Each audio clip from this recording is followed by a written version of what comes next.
Hello there. Can I help you? Well, I want to play a game. And you came to me because... Well, you got quite a lot of games, haven't you?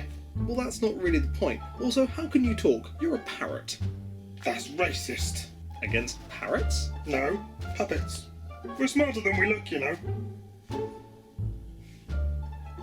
That was meant to be a wink. But I haven't got eyes. Just beads. Because I'm a puppet. Yeah, I get the point. So we're gonna play a game then? I guess. Go on, take your pick. Alrighty then. Wow, you've got some right doozies up here, haven't you, mate? Hey! I mean, what the heck is up with Lego chess? Okay, that one is actually rather fun. Bejeweled twist? It's surprisingly addictive. Moose on the loose?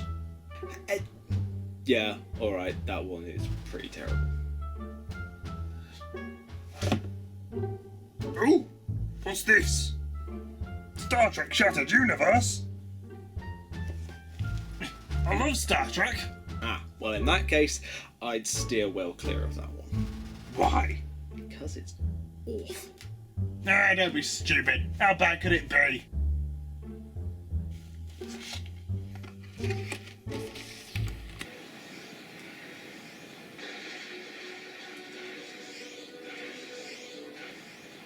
Wow. This is friggin' awful. I told you. You're an arsehole.